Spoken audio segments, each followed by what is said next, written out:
Hi guys, Dave here, and today I'm going to show you a new riff. This one is the song Candy by Cameo.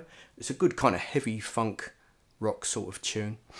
It just has 3 chords all the way through the song. It's got 2 bars of G, then 1 bar of A, and then 1 bar of B minor. And the way the riff is constructed, he's playing arpeggios, notes from the chords, but one at a time. So I'll take you through what happens over G.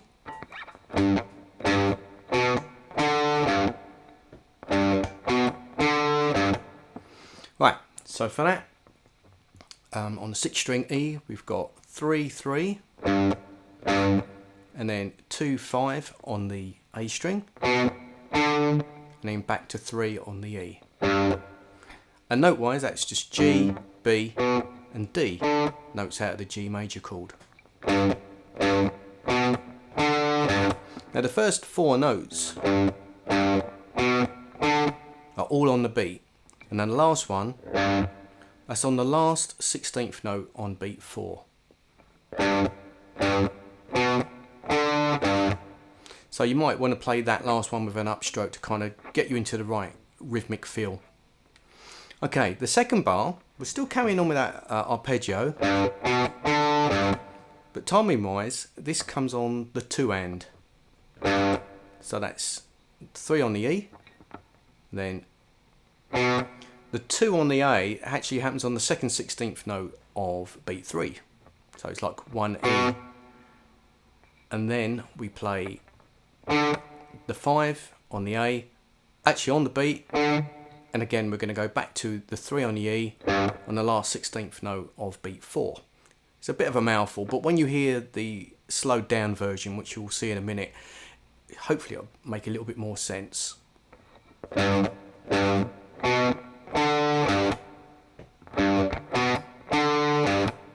that. Then we take that whole shape, and this time we're playing over the A chord, and it's going to be the same sort of pattern. Oh, excuse me. Although we're going to move slightly earlier to get into the B minor. So those notes on the E, we got 5, 5, then 4, 7 on the A. So that's all notes out of the A major chord, or the A arpeggio. And then on the last 16th note of beat 4, we're actually moving up to a B note. This is kind of anticipating the B minor arpeggio. So that happens on the last 16th note of beat 4. And then we're going to carry on the 2 hand of the next bar, play that 7 again on the E string, and then we're going to go 5, 9 on the A.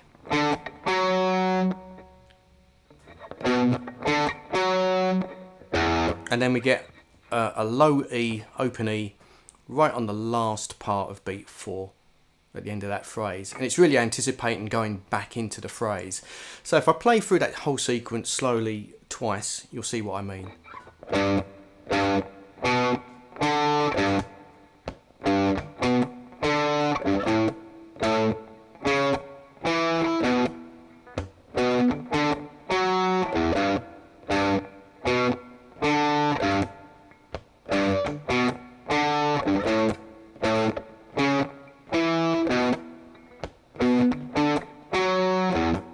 Like that.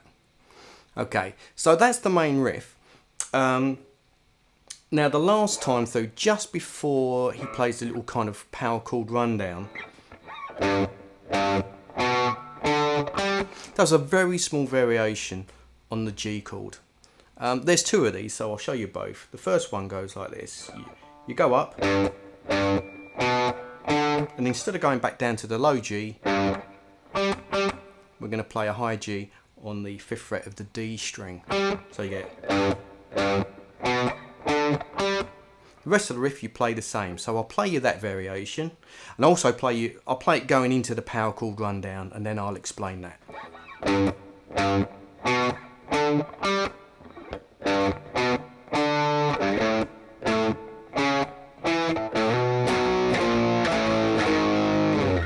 Right then, so that's the variation. The power chord rundown, coming out of the A pattern, I'm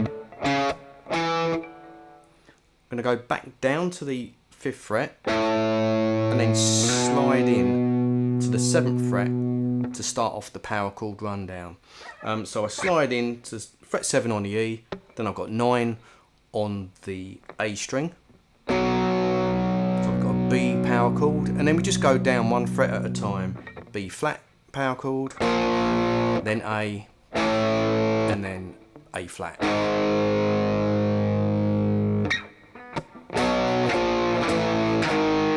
And the way I kind of strum that, I do a down, then the next one's an up, then a down, and then an up. Basically the timing of each of these chords is 3/16 notes long, if that makes sense. Again, once you hear it with the slowed down track, you'll get the idea of the timing. So I'll put that together slowly.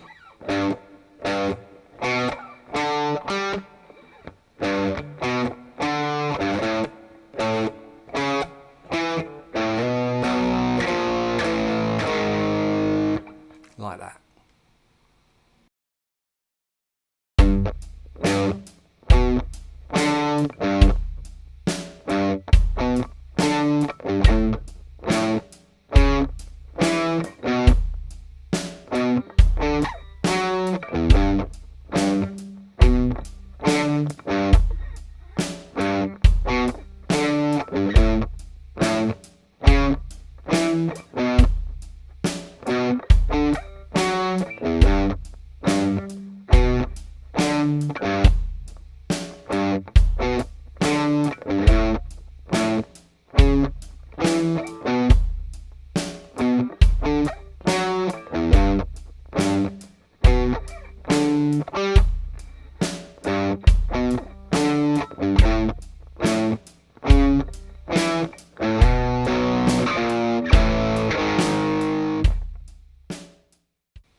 Okay, the other variation, again it's on the G, just plays a little bit more up the top.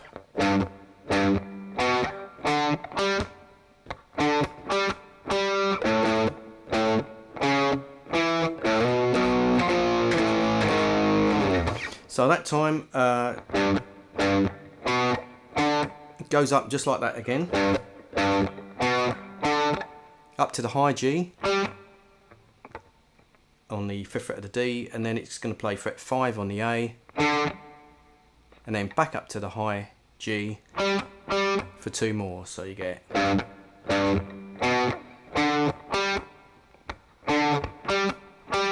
like that. Then to connect it to the next chord, you do a kind of little double on the 5th fret of the E, like that. So you get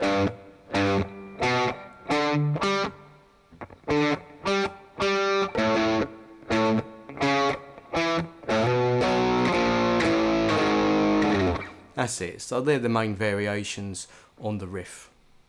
Alright guys, I hope you have a lot of fun with this one, and I will see you for one real soon.